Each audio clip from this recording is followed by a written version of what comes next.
नमस्कार, मैं नीरज पारिक आप सभी के साथ। किसी की आपदा किसी का अवसर बनती है, ये होता रहता है और यही जियोपॉलिटिक्स का असल मजा भी है।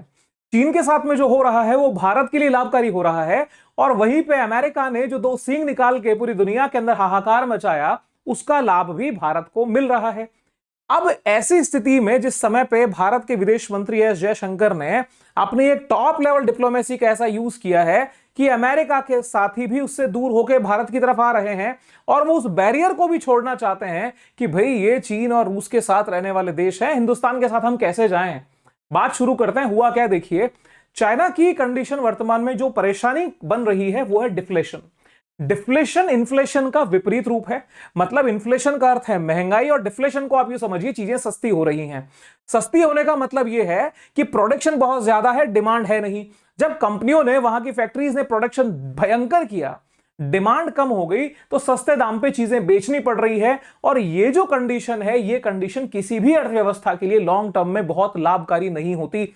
अर्थशास्त्रियों का यह मत रहता है कि आंशिक रूप से यदि महंगाई बरकरार रहे, वो एक लिटिल इन्फ्लेशन, एक सीमित दायरे में अर्थव्यवस्था के जीवन में ऑक्सीजन का काम करती है। अब चाइना जो है वो लो डिमांड से जूझ रहा है, डिमांड कम हो चुकी है, प्रोडक्शन बरकरार है। अब चाइना करे तो करे क्या।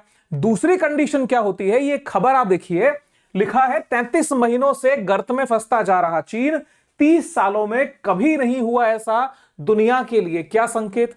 अब दुनिया को इसको जोड़ के हमें देखना पड़ेगा। उसका कारण यह है कि पूरी ग्लोबल इकोनॉमी में चीन का एक बहुत बड़ा रोल है, दुनिया की दूसरी सबसे बड़ी अर्थव्यवस्था है और अमेरिका के उस स्ट्रक्चर को चैलेंज करने की कंडीशन में जो एक अर्थव्यवस्था मजबूती से खड़ी हुई वो चीन की अर्थव्यवस्था है।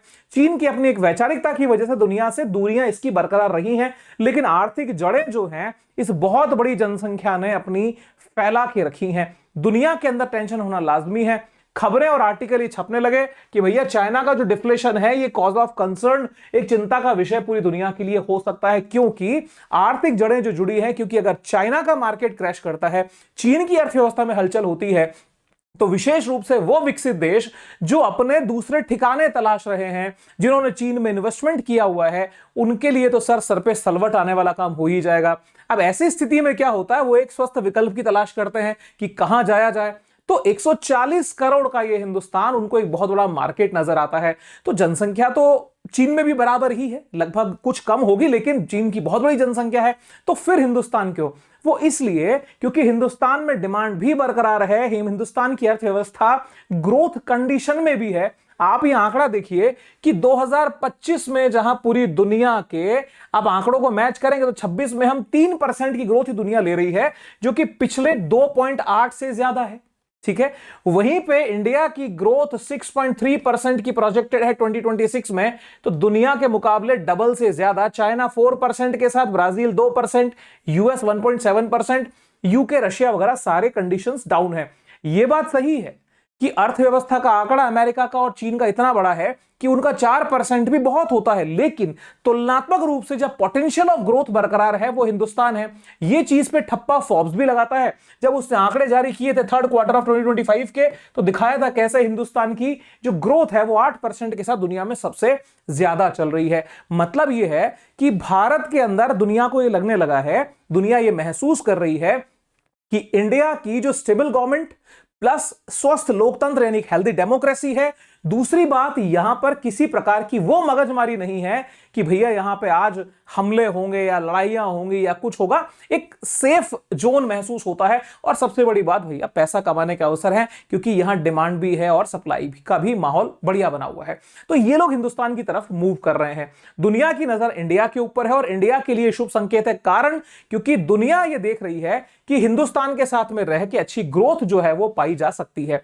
अब सर मसला कहां आता है, चर्चा का हमारा केंद्र क्या है? अब जब दुनिया जब ये सोचती है ना सर कि इंडिया के साथ में जाया जाए, तो वेस्ट का एक नजरिया ये बनता है कि हिंदुस्तान तो ब्रिक्स की रीढ़ की हड्डी है और ये जो global south versus global north की कहानी है, global south versus global north में, उसके अंदर ब्रिक्स को बहुत अच्छे नजर से पश्चिम के राष्ट्र नहीं देखते, विशेष रूप से वो राष्ट्र जो कि अमेरिका के पिछलग्गू हैं।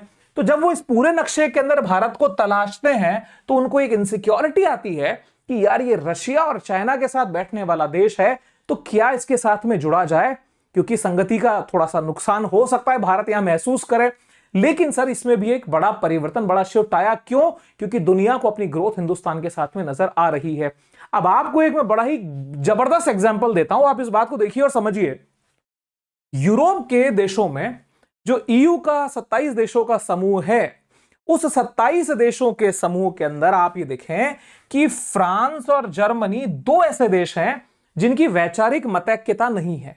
यानी जहां जर्मनी अमेरिका के साथ लग के अमेरिका को प्रायोरिटाइज करके चीजों को सेट करना चाहता है पूरे यूरोप में, वहीं पे जो फ्रांस है, फ्रांस का मानना यह है कि हम अब लोकलाइजेशन पे फोकस करें, हम अब अमेरिका की उस बहुत ज्यादा डिपेंडेंसी को कम करें और हम अपने हिसाब से यूरोप को आगे बढ़ाएं। अब इस विचार के अंदर यह स्पष्ट है कि दोनों देशों के बीच में वैचारिक मतभेद हैं, लेकिन अब आप सोचिए कि समय परिस्थिति ने क्या ऐसा कहर ढहाया है कि दोनों एक मंच पे आकर के भारत की तारीफ में सुर जो है सुर में सुर मिला रहे हैं। अब जर्मनी का पॉजिटिव बोलना यूएस के लिए सीधी सीधी चिंता की बात है। क्यों चिंता की बात है वो देखिए। अभी जो है जर्मनी के विदेश मंत्री हैं जोहान वाडेफुल और एस जयशंकर साहब की मीटिंग जो है वो होती है, प्रेस कॉन्फ्रेंस भी म्यूनिख में करते हैं। अभी जर्मनी के विजिट के ऊपर एस जयशंकर साहब गए। ऐसी स्थिति में यहां के विदेश मंत्री का जो बयान आया बड़ा ही अद्भुत है। उन्होंने ये कहा कि यूरोप जो है वो भारत को ब्रिक्स फ्रेमवर्क में देखकर गलती हमने की है। जर्मनी के विदेश मंत्री ने खुद कबूला सच और दे दी यहां सफाई कि भाई हमें जो इंडिया के साथ में रिलेशनशिप रखनी चाहिए थी, जिससे हमें लाभ होता या हमें बेनिफिट्स इसका मिल सकते थे, वो इसलिए नहीं मिले क्योंकि हमारी सोच में खोट थी। हम ब्रिक्स के चश्मे से हिंदुस्तान को देखते थे कि यार पता नहीं रशिया और चीन के साथ, ब्राजील के साथ रहने वाला ये देश कैसा रिएक्ट और कैसा बिहेव करेगा, क्या इनके साथ में जाना चाहिए। तो ऐसी स्थिति के अंदर अब क्या कंडीशन बन रही है कि यूरोप के देश, स्पेशली जर्मनी जब ये वाक्य कह दिए कि भैया ब्रिक्स वाला मैटर हमारे लिए नहीं करता, हमारे रिलेशन इंडिया से बनेंगे, तो क्या सिर्फ ये जर्मनी है जो इंडिया से रिलेशन रखना चाह रहा है? आप साहब इस बात को देखिए कि हिंदुस्तान के रिलेशन रशिया के साथ में तो मजबूत स्थिति में है ही, लेकिन जो एक हमारा राइवलरी है चाइना, जो किसी भी स्थिति में भारत को अपनी टक्कर में नहीं आने देना चाहता, इसके लिए इसके छाती पे सांप लौटने वाली कंडीशन बन रही है। देखिए चीजें हुई क्या है। चाइना की जो कंडीशन बनी उससे ज्यादा तकलीफ ग्रिंगो को भी है। ग्रिंगो को इसलिए है क्योंकि अमेरिका जो एक छत्रराज पूरे यूरोप के ऊपर लेके चलता था, अब इसका भी साम्राज्य तहस नहस होने की कगार पे है। कारण यह है क्योंकि ये तो अपने ही किए हुए कर्म है सर, अपने ही पाप हैं। जो टैरिफ वॉर खेला, टैरिफ वॉर अगर दुश्मन राष्ट्रों पे या आइडियोलॉजिकली ओपोनेंट्स के ऊपर किया जाता तो समझ में आ जाता। इन्होंने ईयू को नहीं छोड़ा, जापान को नहीं छोड़ा, ऑस्ट्रेलिया को नहीं छोड़ा, जो भी इनके साथी संगी थे जो सबसे पहले नजदीक में थे, तो सबसे पहले गर्दन जो है वो उसी की इन्होंने उड़ा दी। तो अविश्वास का काम यहां पे हुआ। रही सही कसर ये न्यू सिक्योरिटी स्ट्रैटेजी ने पूरी कर दी, जिसमें यूरोप के राष्ट्रों को की प्रायोरिटी को ही कम कर दिया और रशिया की तरफ जो इंक्लिनेशन दिखाया, यूक्रेन के साथ में दूरी, इसके अलावा ग्रीनलैंड को हम कब्जा कर लेंगे, ग्रीनलैंड ने डेनमार्क को टेंशन दे दिया जो कि एक नेटो नेशन है, तो नेटो के अंदर फ्रैक्शन डेवलप हुए। ऐसी स्थिति में जब दाल में तड़का कहां लगा वो देखो, जब यहां पे उर्सुला वॉन डेर लेyen जो कि ईयू की अध्यक्षा हैं वो भारत आती हैं और एक बहुत लंबे समय से चर्चाओं में चलने वाला Bharat EU free trade agreement sign हो जाता है। अब इस एग्रीमेंट ने $243 बिलियन के एक बहुत बड़े मार्केट को ओपन किया। भारत का जो है वो लाजवाब तरीके से हमारे को हौसले भी मिला, प्लस अर्थव्यवस्था को गति मिलने के काम हुए। इस स्थिति को अमेरिका की मीडिया ने यूं प्रेजेंट किया था कि यह अमेरिका की ट्रंप की बहुत बड़ी डिफीट है। मैं ब्लूमबर्ग को कोट कर रहा हूं सर कि बहुत बड़ी डिफीट इसलिए है क्योंकि यह अगर टैरिफ वॉर नहीं खेला गया होता तो यूरोप और अमेरिका की यह पोजीशन नहीं आती। भारत पहले हमसे ट्रेड डील कर चुका होता, यद्यपि बाद में ट्रेड डील हो भी गई, लेकिन इस कंडीशन में यानी ये यूरोप के 27 देशों ने भारत को साथ में ले लिया, भारत के साथ आके खड़े हो गए। अब साहब यहां देखिए, भारत का जो एक ग्रोथ हमने ली, प्लस उसी के बीच में डिफेंस सेक्टर को चर्चा में लेना यहां लाजमी होगा। भारत ने ग्रेजुअली, ये रैपिडली कहिए, अपने एक एक्सपोनेंशियली अपने डिफेंस बजट को बढ़ा दिया। इस समय आके लगभग 6.81 लाख करोड़ का भारत का डिफेंस बजट रखा गया 2026 में, जो कि पिछले के मुकाबले 9.5% ज्यादा है।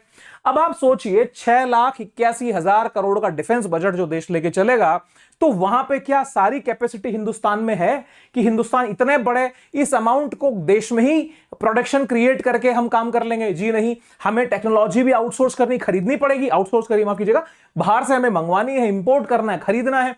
दूसरी बात, हमें हथियारों की भी जरूरत है। तो दुनिया के अंदर 3 बड़े प्लेयर, जिसमें से एक अमेरिका, एक फ्रांस, एक जर्मनी और रशिया तो खैर हमारे साथ में जुड़ा हुआ है ही, अब इनके बीच में अजीब सा कंपटीशन शुरू हो गया। आप देखिए सरकार ने जब से इरादे पुष्ट किए कि भाई हम हमारे सेनाओं को मजबूत करेंगे, हथियारों की कमी नहीं होगी, सेना को या हमारी एयर फोर्सेस जो भी फोर्सेस है आर्म फोर्सेस को वेपनाइज किया जाएगा, फुल्ली इक्विप्ड किया जाएगा, बजट भरपूर दिया गया। अब इस बजट का लाभ कैसे उठाया गया वो देखिए। हलचल ये मच गई कि भारत ने साहब 114 राफेल की डील को फाइनल कर दिया है। अब ये 114 राफेल जो है लगभग 3,25,000 करोड़ के आसपास, 3,60,000 करोड़ का 6 लाख समथिंग करोड़, और ये तो अप्रोक्स 45 to 50% अकेला इस 114 राफेल के ऊपर भारत पैसा डालेगा। और ये राफेल किस देश से आता है आपको पता है? ये डील है फ्रांस की। अब जैसे ही फ्रांस ने इसको लॉक किया, ये बहुत बड़ा झटका जो मेरे साथियों था अमेरिका के लिए, वो इसलिए क्योंकि भारत को न सिर्फ ये राफेल मिलेंगे, ये 114 में से सिर्फ 18 राफेल जो हैं वो फ्रांस की फैक्ट्रियों से बनके भारत में आएंगे, जबकि 96 राफेल हिंदुस्तान में खुद में बनेंगे। टेक्नोलॉजी और जो सोर्स कोड है वो भारत को दिया जाएगा, वो टेक्नोलॉजी भारत के पास में आएगी। अब इस स्थिति ने परेशान कर दिया, क्योंकि भारत के विजिट पे मैक्रोन का आना, क्योंकि वो 17 से 19 फरवरी का इनका विजिट है, ऐसी स्थिति में इस डील का साइन होना और अमेरिका के हाथ से इस अवसर का जाना इनके लिए बहुत बड़े पीड़ा का यह विषय रहा है, क्योंकि F-35 से भारत ने मुंह मोड़ लिया। अब आप इस चीज को समझिए, चाइना की अर्थव्यवस्था का नीचे जाना, चाइना से हटके एक ब्रिक्स वाले उस माहौल से भी बाहर निकल के भारत के प्रति यूरोप के देशों का सकारात्मक दृष्टिकोण बनना, ईयू का भारत से डील हो जाना, जर्मनी का ये कहना कि भाई हमने गलती की, हम इसमें सुधार करेंगे, दूसरी तरफ फ्रांस जो है वो डील ऑलरेडी उठा चुका है भारत से। तो कुल मिलाकर के यहां पे यूरोप में एक नेगेटिव सेंटिमेंट ट्रंप को लेके तो बन चुका है कि अमेरिका के साथ में बहुत डिपेंडेंसी क्रिएट ये नहीं करेंगे। अब आप इस बात को समझिए, जिस देश के पूर्व राष्ट्रपति बराक ओबामा को लेके इन्होंने जिस तरीके की बदतमीजियां भी दिखाई हैं, जैसे पहले एक वीडियो इन्होंने लॉन्च किया था जिसमें FBI वाले जो लोग हैं वो आ रहे हैं और ओबामा को उठा के जेल में बंद कर रहे हैं, वहीं पे बहुत ही गंदा और एक ह्यूमिलिएट करने वाला वीडियो लेडी ओबामा और बराक ओबामा दोनों के लिए बनाया। अब इसके ऊपर पहले वाले वीडियोस तक कभी इन्होंने ओपिनियन दिया नहीं था ओबामा ने अपने बाप की, भाई उनके क्या विचार हैं, लेकिन अभी रिसेंटली इन्होंने एक मुंह खोला और उन्होंने कहा कि आंखों की शर्म जो है, आंखों की शर्म खत्म हो रही है। बराक ओबामा ने डोनाल्ड ट्रंप के नस्लीय वीडियो पर दी पहली प्रतिक्रिया। अब साथियों, ये मैं क्यों दिखा रहा हूं, ये बात मैंने क्यों बीच में लेके आया, वो इसलिए लाया कि ट्रंप की डोमेस्टिक पॉलिटिक्स में भी छवि नेगेटिव पूरी तरह से हो चुकी है और रिपब्लिकन को जो डिफिट इस अगले इलेक्शन में मिलेगी वो ऐतिहासिक होने वाली है। दूसरी बात, तो जब घर के अंदर बदनामी है, दुनिया के साथ में रिलेशन ठीक कैसे हो सकते हैं? वो मजबूरियां राष्ट्रों की होती हैं, क्योंकि जब जड़ें जमी हुई हैं तो वहां से एकाएक निकलना संभव नहीं हो पाता। और निश्चित रूप से भारत के लिए लाभप्रद भविष्य में जो चीजें होंगी उसकी शुरुआत इन चीजों ने कर दी है। अब आप इस बात को समझिए कि भारत के विदेश मंत्री एस जयशंकर, जो पूरी दुनिया के सफलतम विदेश मंत्रियों में से एक हैं, इनके बारे में कभी डिटेल में जब मैं पढ़ रहा था तो बहुत सारी चीजें ऐसी मालूम चली जो एक योग्य विदेश मंत्री की पहचान निश्चित रूप से होती हैं। अब इस डिप्लोमेसी ने जब ये म्यूनिख में पहुंचे थे, जो सिक्योरिटी कॉन्फ्रेंसेस वगैरह हुई, इसमें भी भारत के पक्ष में बहुत सारे इन्होंने मुद्दे उठा लिए। रही सही कसर जो है वो वडेफुल ने, जो कि विदेश मंत्री जर्मनी के, उन्होंने पूरी कर दी। अब साहब कारण क्या है कि जर्मनी भी एक बहुत बड़ा डिफेंस एक्सपोर्टर देश है, इसकी भी डिफेंस इंडस्ट्री है, बहुत सारे एरियाज में जर्मनी भारत के साथ में काम करना चाहता है। कारण कि जर्मनी अब चाइना से निकल के हिंदुस्तान के इस बड़े मार्केट को देखता है कि जब ईयू वाली डील हो चुकी है, फ्रांस अपना माल बेच रहा है, अमेरिका भी खुद डील कर चुका है, तो भाई हम उसके चक्कर में अपने रिलेशन क्यों खराब करें? क्योंकि भारत की ये अर्थव्यवस्था की ताकत भारत को सिरमौर बना के आगे ले जा रही है। अब साहब यहां यह भी देख लीजिए कि मोदी जी ने भी जो पहले मीटिंग हुई है, चाहे राजनाथ सिंह जी के साथ में इनके जर्मनी के लीडर्स की हुई हो या तो मोदी जी के साथ में हुई हो, बहुत सारे एग्रीमेंट्स, एमओयूज हमारे जर्मनी से साइन है। और अब आने वाला समय भारत और जर्मनी की रिलेशंस की एक नई गाथा लिखेगा। भारत का यूरोप में जो मजबूत पकड़ होगी उसका लाभ हमें चीन के कॉन्टेक्स्ट में भी मिलने वाला है।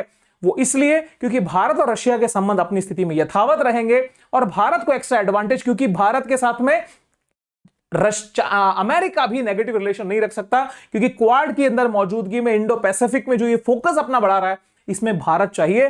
तो भारत को अब आप यूं समझ लीजिए कि चाहते नहीं चाहते इनको भारत के साथ रहना पड़ेगा। भारत एक मजबूरी है, फिर वो चाहे आप दिल से गले लगाइए, एक आवश्यक बुराई के रूप में देखिए, भारत का साथ इनको चाहिए होगा।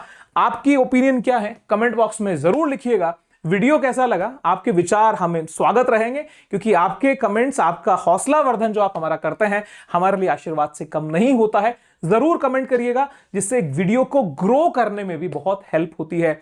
तो आपका साथ से ही हम यहां तक पहुंचे, आगे भी आपके साथ से ही जाएंगे, इस चीज को बहुत हम्बली स्वीकार करता हूं। साथियों, सभी को wish you very happy learning. See you soon. जय हिंद, बाय बाय।